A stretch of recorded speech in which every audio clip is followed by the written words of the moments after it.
My faith has found a resting place, not in a man-made creed. I trust the ever-living One, that He for me will plead.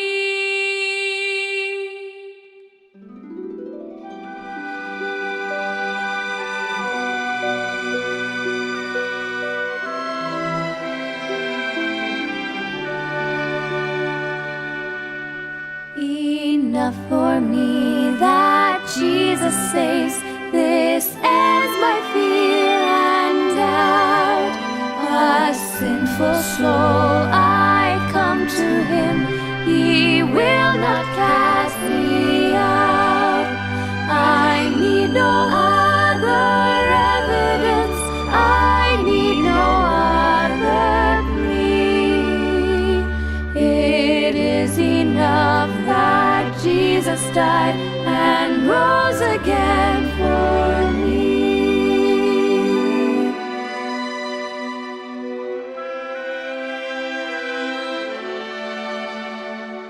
My soul is resting on the Word, the living Word of God. Salvation in my Savior's name, salvation through His blood.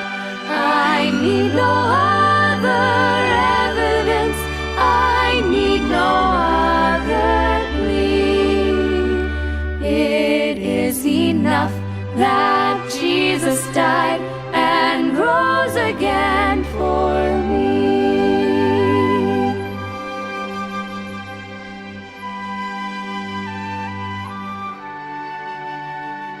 The great physician heals the sick, the lost He came to save. For me His precious blood He shed, for me His life He gave. I need no other evidence, I need no other plea.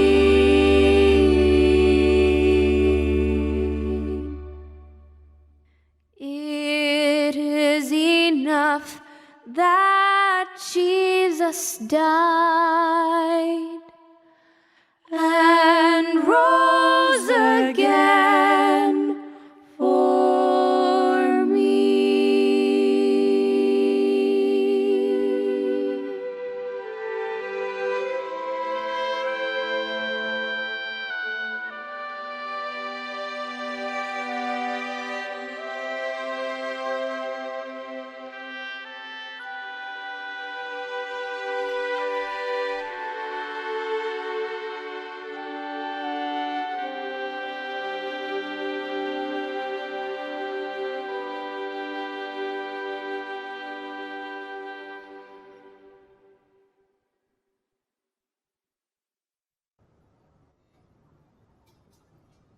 Salam pertemuan, saudara-saudari dimanapun Anda berada pada ketika ini.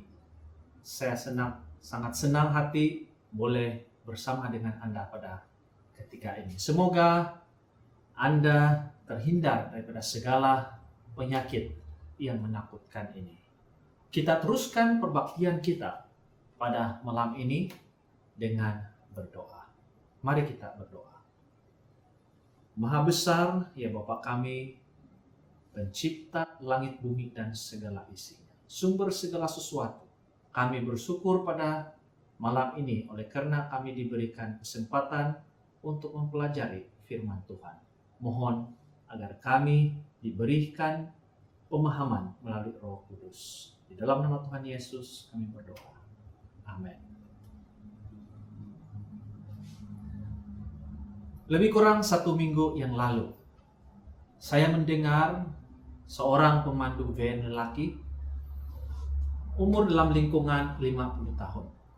Ketika dia masuk kedai runcit, Dia mengatakan kepada pemilik kedai runcit tersebut, buat apa kita mau pakai penutup mulut?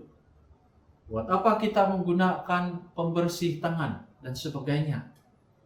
Kalau sudah tiba masa kita untuk mati, kita akan mati juga. Melalui pendengaran kata-kata orang ini, saya mulai berpikir, wah, mungkin orang ini dia tidak takut dengan kematian. Mungkin juga apakah dia sudah bersedia untuk mati. Ataupun mungkin juga dia sudah terlalu bosan dengan kehidupan di dunia ini yang memenatkan sehingga dia senang untuk mengatakan hal demikian. Nah, bagaimana dengan saudara dan saudari? Di dalam situasi yang lain, ada orang yang masih sihat, tetapi dia mau mati. Namun ada pula orang yang sakit dan dia benar-benar mau sembuh, namun dia mengalami kematian. Pengkhotbah mengatakan bahwa untuk segala sesuatu yang ada masanya, untuk apapun di bawah langit ada waktunya. Ada waktu untuk lahir, ada waktu untuk meninggal, ada waktu untuk menanam, dan ada waktu untuk mencabut apa yang ditanam.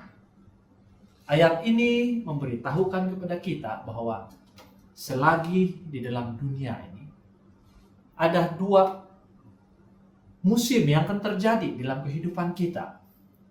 Kalau bukan hidup, kita mati. Begitu juga dengan aktiviti yang kita lakukan. Kalau bukan menanam, kita mencabut. Tidak ada dalam satu masa kedua-dua itu terjadi serentak. Tidak ada pekerjaan manusia yang kekal. Dan juga aktiviti yang kekal yang boleh dilakukan menanam dalam masa yang sama, mencabut. Semestinya ada waktu tersendiri. Tidak boleh hanya menanam selamanya dan tidak juga boleh mencabut selamanya. Secara semula jadi manusia, Anda dan saya percaya lebih senang dan suka berada di pihak atau berada di musim yang positif atau musim yang baik. Kita lebih senang ketawa daripada menangis. Kita sangat senang kalau dikasihi daripada dibenci. Begitu juga kita senang dengan adanya kedamaian daripada kita mengalami peperangan. Tetapi saudara dan saudari yang diberkati Tuhan, kenyataannya, realitinya, selagi kita berada di dalam dunia kita sekarang ini, kita perlu dan kita harus menerima kenyataan bahwa kita tidak boleh hanya berada di suatu musim. Namun, di dalam ayat yang ke-11, Pengkhotbah pasal 3 ayat 11 menjelaskan, ia membuat segala sesuatu indah pada waktunya. Menangis dan perpisahan merupakan hal yang menyakitkan hati kita. Tetapi akan tiba waktunya yang tepat, yang sudah ditentukan, bahkan lebih indah daripada bersedih, akan tiba. Kita harus menerima kenyataan ini, bahwa kita yang hidup akan mengalami kematian pada suatu hari nanti, kalau Yesus belum datang. Kita adalah ciptaan yang hidup tertakluk dengan masa. Maka dengan itu, kita harus memperlakukan sewajarnya kehidupan ini, sementara musim yang satu itu akan datang. Kita yang hidup tahu kita akan mati. Maka dengan itu kita kena bersedia dengan musim yang satu, yaitu kematian. Saudara-saudari yang diberkati oleh Tuhan, ramai orang yang tidak mau bercakap tentang perkara kematian ataupun topik kematian. Oleh karena mereka takut kalau ianya benar-benar terjadi dalam masa yang terdekat. Saudara-saudari, jika kita mengelak dengan keadaan ini, maka apabila musim kesukaran itu tiba, maka kita tidak bersedia dan kita akan lebih merasa kesakitan oleh karena tidak persiapan apa-apa. Ciptaan Tuhan yang paling kecil, yaitu semut. Semut bukan saja sekadar rajin untuk bekerja atau mengumpul makanan, tetapi semut dia lebih tahu bersedia dengan lebih awal menyediakan makanan pada waktu musim yang kemarau. Karena apabila musim tengkujuh tiba, mereka mempunyai bekalan makanan yang secukupnya. Pada waktu kita memiliki kehidupan ini, maka hiduplah dengan sewajarnya. Jangan pula bila ada kesukaran sedikit-sedikit dalam kehidupan kita, mati-mati kita mau minta mati. Sementara ramai orang yang sakit, mereka pula mati-mati meminta kesembuhan, tetapi mereka mengalami kematian. Biarlah kita bermati-matian untuk hidup kalau kita diberi peluang untuk hidup. Jangan pula ketika kita sedang mau mati, kita bermati-matian meminta hidup. Kalau memang kita akan mati. Saudara-saudari yang dikasihi dalam Tuhan, serahkanlah segala musim itu kepada tangan Tuhan. Dan biarlah rencana Tuhan itu terjadi dalam kehidupan kita. Dan kita akur apa yang ditentukan oleh Tuhan. Kalau Tuhan mau kita hidup, biarlah kita hidup dan memuji Tuhan. Dan tapi kalau Tuhan benarkan kita mengalami kematian, sementara waktu, kita memuji Tuhan. Oleh karena itu hanya bersifat sementara. Jadi bagaimana seharusnya Anda dan saya menghadapi musim ini? Pada suatu hari, ketika anak-anaknya yang lelaki dan yang perempuan makan-makan dan minum anggur di rumah saudara mereka yang sulung, datanglah seorang pesuruh kepada Ayub dan berkata, sedang lembu sapi membajak dan keldai-keldai betina makan rumput di sebelahnya, datanglah orang-orang Sibah menyerang dan merampasnya serta memukul penjaganya dengan mata pedang. Hanya aku sendiri yang luput sehingga dapat memberitahukan hal ini kepada Tuhan. Sementara orang itu berbicara, datanglah orang lain dan berkata, api telah menyambar dari langit dan membakar serta memakan habis kambing domba dan penjaga-penjaga. Hanya aku sendiri yang luput sehingga dapat memberitahukan hal ini kepada Tuhan. Sementara orang itu berbicara, datanglah orang lain dan berkata, orang-orang Kasdim membentuk 3 pasukan lalu menyerbu unta-unta dan merampasnya serta memukul penjaganya dengan mata pedang. Hanya aku sendiri yang luput sehingga dapat memberitahukan hal ini kepada Tuhan. Sementara orang itu berbicara, datanglah orang lain dan berkata, anak-anak Tuhan yang lelaki dan yang perempuan sedang makan-makan dan minum anggur di rumah saudara mereka yang sulung. Maka tiba-tiba angin ribut bertiup dari seberang padang gurun. Rumah itu dilandangnya pada 4 penjuru dan roboh menimpa orang-orang muda itu sehingga mereka mati. Hanya aku sendiri yang luput sehingga dapat memberitahukan hal ini kepada Tuhan. Maka berdirilah Ayub. Lalu ia mengoyakkan jubahnya, mencukur kepalanya, kemudian sujudlah ia dan menjumpa. Katanya, dengan telanjang aku keluar dari kandungan ibuku. Dengan telanjang juga aku kembali ke dalamnya. Tuhan yang memberi, Tuhan yang mengambil. Terpujilah nama Tuhan. Dan kesemuanya itu, Ayub tidak berbuat dosa dan tidak menuduh Allah berbuat yang tidak patut.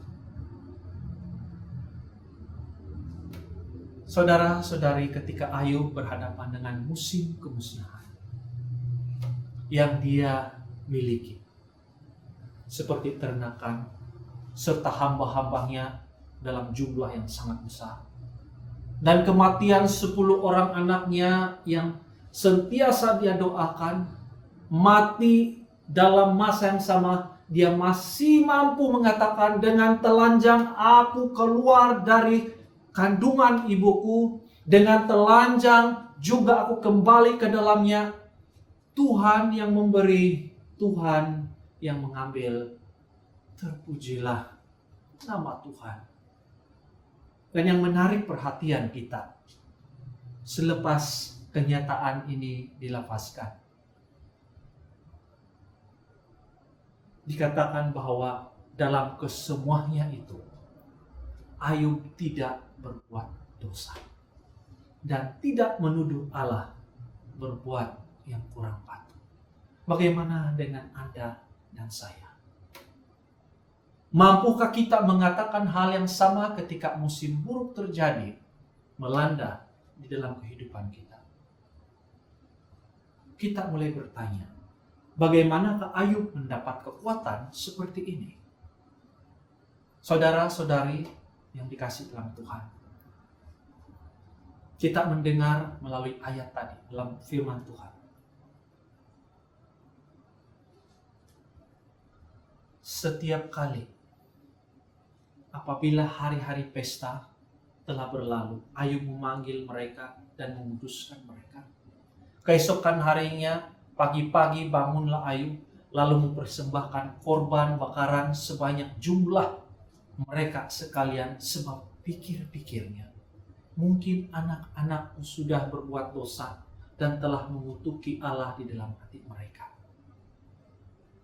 Setiap hari Ayub berdoa, Ayub mempersembahkan persembahan, korban persembahan, meminta pengampunan daripada Tuhan. Di dalam masa yang sama, kita melihat juga dari segi pribadi Ayub itu sendiri. Ayub boleh berhadapan dengan musim buruk itu oleh karena Ayub sudah memilih sejak dari mula, memilih menjadikan dirinya seorang yang saleh, seorang yang jujur, seorang yang takut akan Allah dan menjauhi kejahatan. Ayub telah melakukan hal ini, saudara-saudari, sejak dari mula kehidupannya dan sentiasa mengaplikasikannya di dalam kehidupannya pada musim hidupnya waktu senang. Saya percaya apabila kita mengaplikasikan hal ini di dalam diri kita masing-masing, ketika musim baik, sedikit sebanyak memberikan kita kemampuan untuk berhadapan dengan musim yang buruk dengan lebih tenang, karena kita sudah memiliki persiapan yang lebih awal dari segi mentality dan juga reality. Di dalam dunia kita, selagi kita berada di bawah kolong langit yang mempunyai 2 musim yang pasti berlaku. Mana-mana musim yang terjadi nanti, saudara dan saya juga mampu untuk mengatakan, karena bagiku hidup adalah Kristus dan mati adalah keuntungan. Jika kita mempunyai kesempatan atau peluang untuk hidup di dalam dunia ini, berarti apa yang kita harus lakukan, bagiku bekerja memberi buah. Sebab aku yakin bahwa baik maut maupun hidup, baik malaikat maupun pemerintah-pemerintah, baik yang ada sekarang maupun yang akan datang, atau kuasa-kuasa baik yang di atas maupun yang di bawah, ataupun sesuatu makhluk lain, tidak akan dapat memisahkan kita dari kasih Allah yang ada di dalam Kristus Yesus Tuhan kita. Sekalipun kita berjalan di dalam lembah kekelaman, kita tidak takut bahaya, oleh karena Tuhan berserta dengan kita. Gada Tuhan dan tongkat Tuhan, itulah yang akan menghibur kita. Saudara-saudari, kebimbangan tidak memberhentikan kematian, tetapi kebimbangan menghentikan kehidupan. Daripada kita mengelak memikirkan hal kematian, lebih baik kita katakan, jika Allah benarkan kematian terjadi, terima saja dengan hati yang tabah. Namun jika Tuhan masih benarkan kita hidup, biarlah Kristus ditinggikan di dalam dunia ini oleh kehidupan kita. Jika saya mengalami kematian di dunia ini, saya akan mendapat Kristus di sorga nanti. Selagi kita masih sihat, lakukanlah segala pekerjaan, lakukanlah segala aktiviti, lakukanlah segala pelayanan dengan semaksimumnya. Saya berharap agar selepas ini Anda dan saya boleh mengatakan, karena bagiku hidup adalah Kristus dan mati adalah keuntungan. Tuhan memberkati kita. Mari kita berdoa.